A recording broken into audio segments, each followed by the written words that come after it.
This is In-Camp Field Notes, quick conversations and the cliff notes, thoughts, and lessons that don't always make it to the big stories, but shape the way we hunt and see the outdoors. This is In-Camp Podcast. All right. Welcome back to the In-Camp Field Notes. I am here with a brand new editor. I'm so happy for her. Very cool. And she also has a field notes. Miss Megan Plete. Yes, I am excited to be here. Thank you for having me on. I'm excited about all that stuff too. And thank you for shouting out my field notes. I appreciate you, Aaron, as always. So yeah, happy to be here.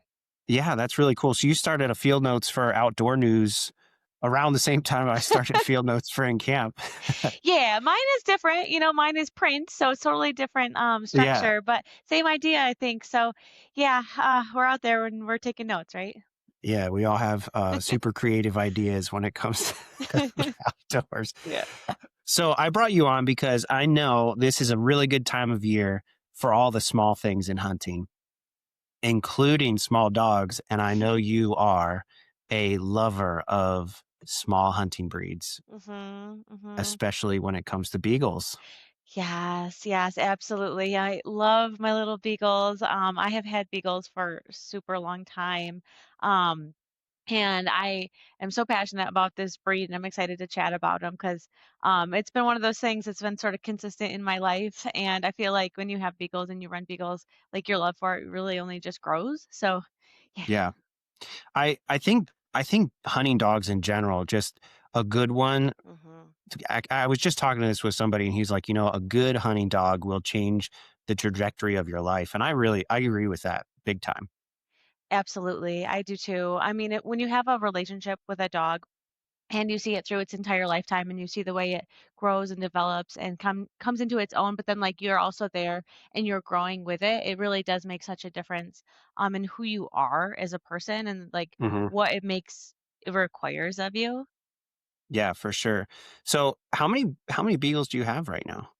Right now, I have two, but I've had several throughout my lifetime. I started well, my beagle hunting experience goes beyond my own beagles. When I was growing up, my grandpa, Plete, used to have beagles. He used to have a kennel, and he always had about 5 or 6 at a time. And I remember going with him. And then when I got older and got married, we had beagles, and we had between us, we had 8, I think. So lots of beagles have come and gone in my life, and they've all been super special. Some of them have been better at it than others, but they're all really good dogs. Yeah. So why do you think beagles over other like bird dogs or tracking dogs? Um, why do I like beagles better than the other ones? Sure. Or what would make you pick a beagle over those dogs? Oh, okay, yeah. So I think it depends on like where you're based and like what you're pursuing. I'm in the Adirondacks, like the southern portion of the Adirondack Mountains in upstate New York.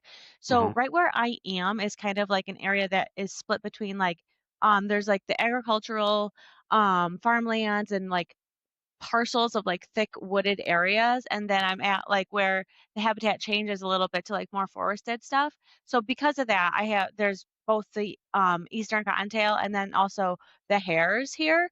So beagles in particular work for that habitat because like they're small, they're dense, they're rugged, they can go in and out of the various like thickets and brushy areas, but they can also run when you get a little bit further up into the mountains.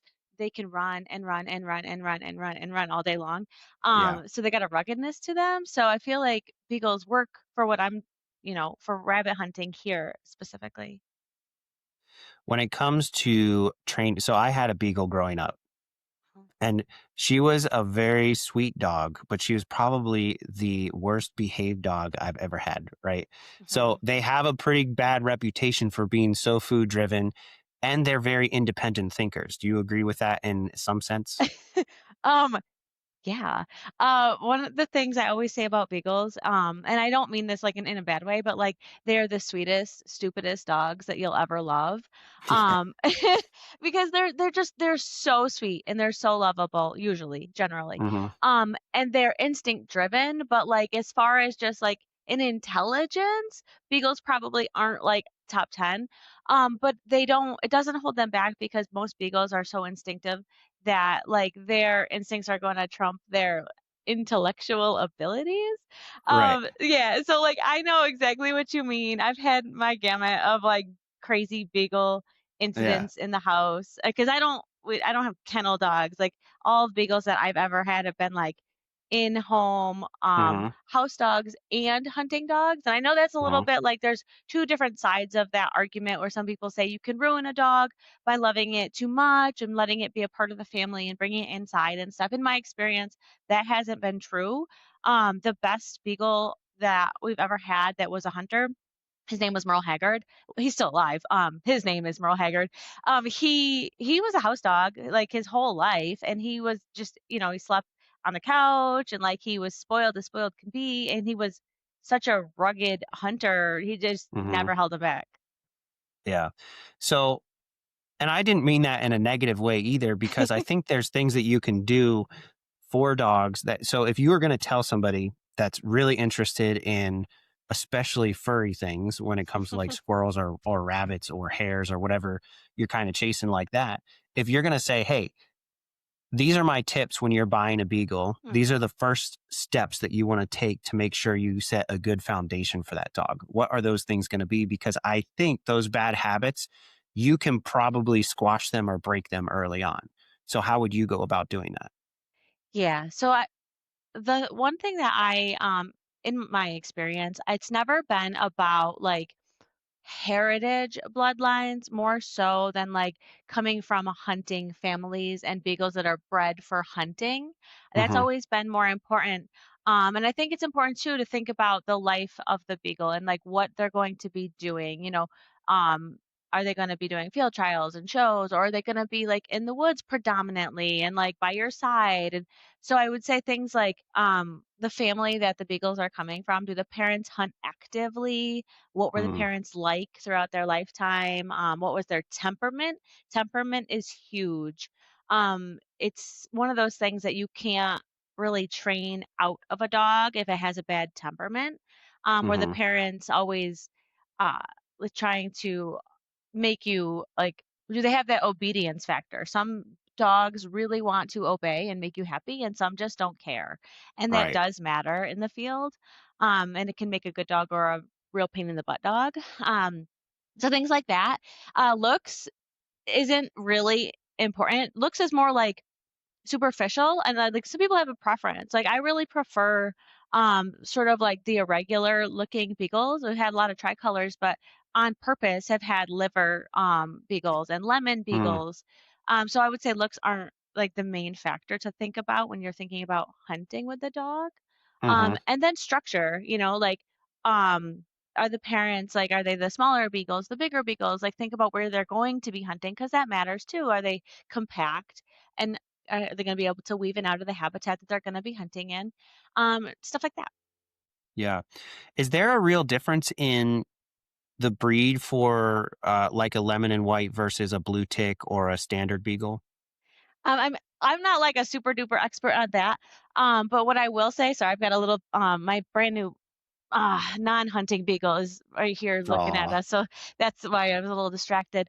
Um, I could talk about her in a little bit if you want. She's kind of an yeah, oddball, absolutely. and she's not going to be a hunter because she has a genetic mutation. But anyways, Mm, so the blue beagles and the red beagles and the lemon. I don't know that there's an actual like genetic variation between them, or other than just their coloring and the way it kind of expresses itself. They're all beagles, and they're all like the regular standard beagle breed.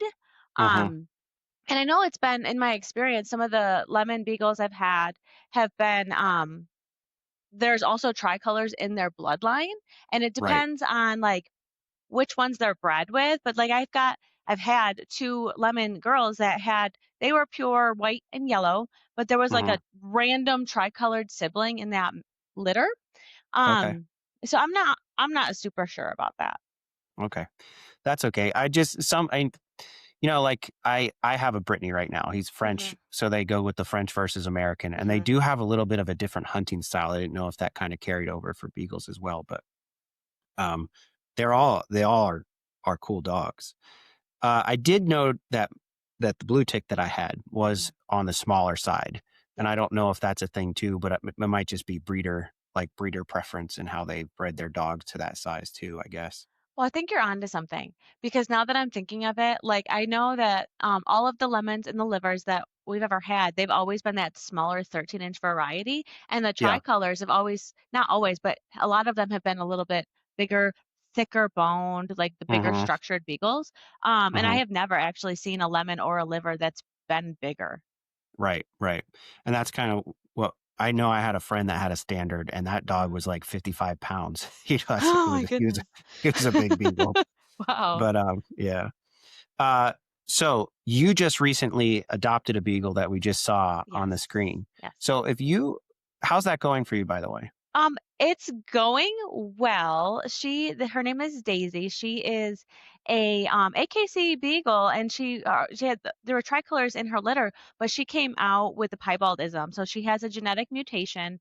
She Okay. is pure white with a little bit of brown dots on like her ears. She has vision loss, and she is predominantly deaf. She's got about 10% of hearing. So she's never going to be a hunter, and that's okay. I knew that going in.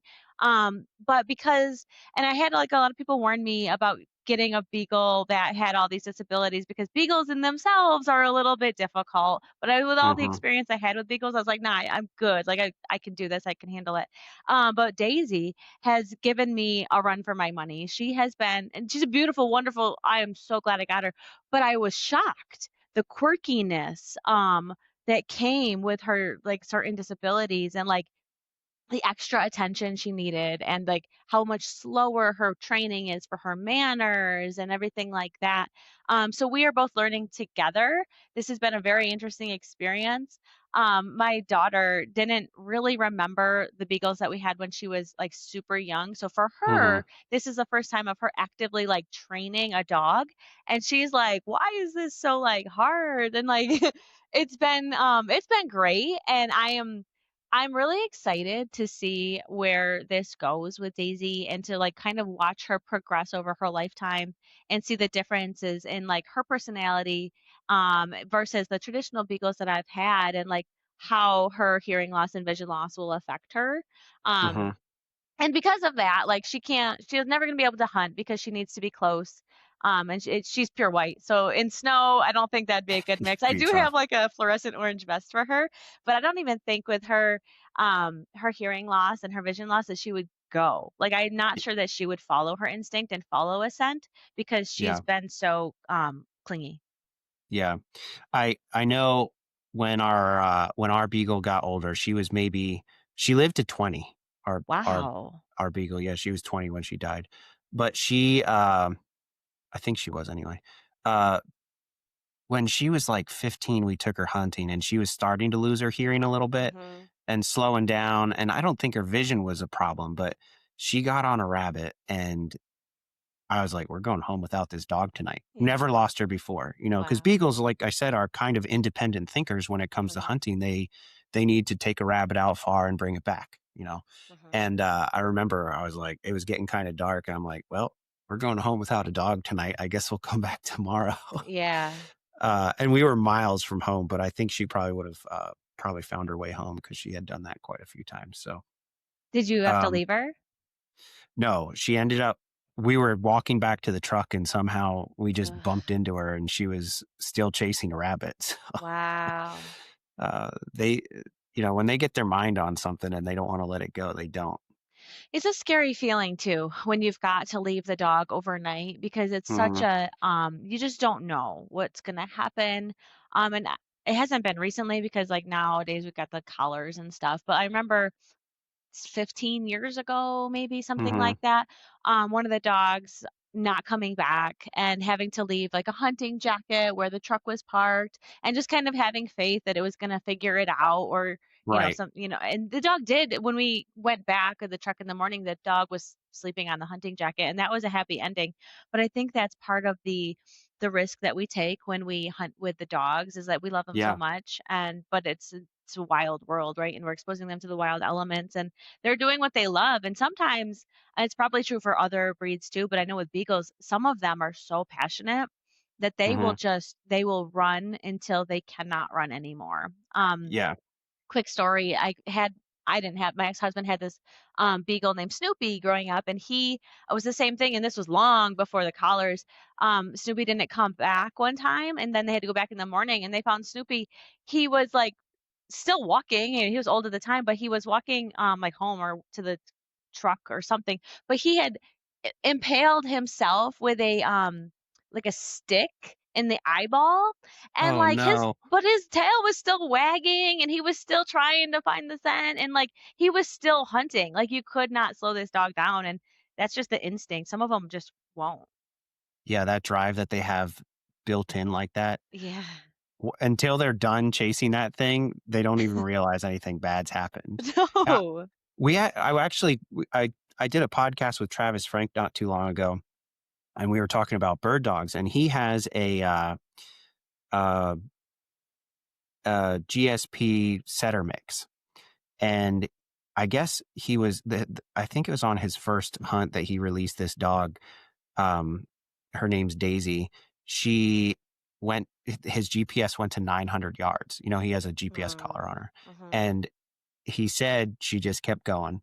And it was the Mhm. first time he'd hunted with her out of state. And the GPS lost her at 1.2 miles. So every time he Mhm. would get close enough, he could catch her back. But it was pretty hot where they were hunting. And he said, he was like, I thought I lost her. Like I thought she like Mhm. got ate by coyotes or something, you know. Yeah.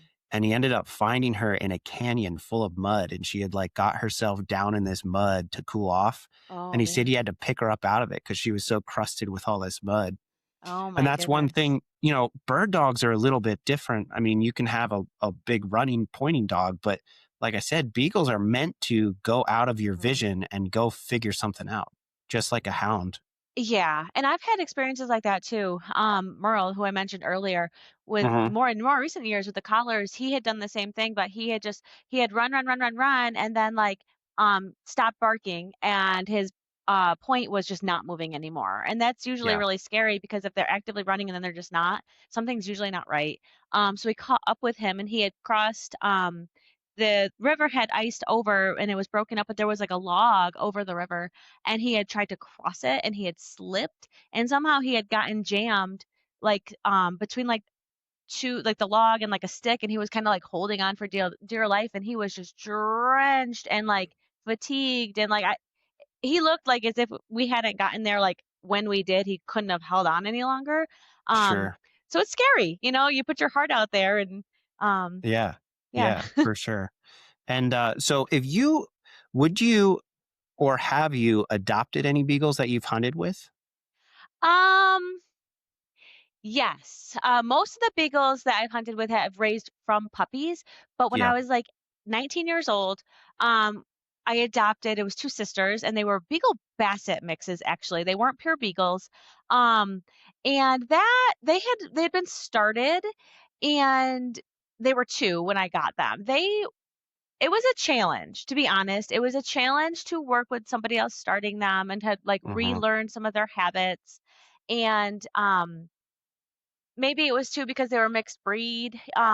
So because of the experience with Sadie and Star, the two Beagle Bassets, I have always raised puppies after that, but it's certainly possible and people do it all the time. And I think it's a good thing to do. Like if you can find beagles that have adopt versus shop, right? Mhm.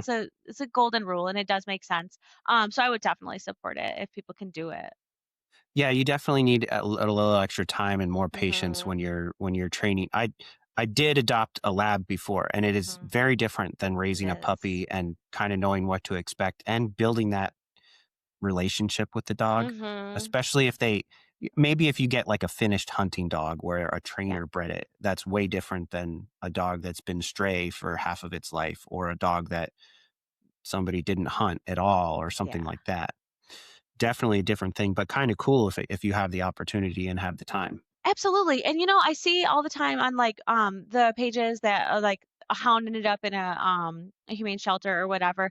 And I think it can work really well if you have the Mhm. time and the attention, the ability to devote to a dog, because all beagles and probably hounds in general, it's an instinct, right? You can Mhm. train and Mhm. train and train, and you can set them up for success, but good dogs are trained and great dogs are instinct. So if you just Mhm. happen upon a dog that's got the instinct, it could probably work out really well.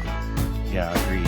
Tune in for next week's Field Notes Part 2 episode, where we go over the hunting style of a beagle and some ins and outs on hunting rabbits. Follow the show on Apple or Spotify and never miss an episode. Thanks for listening.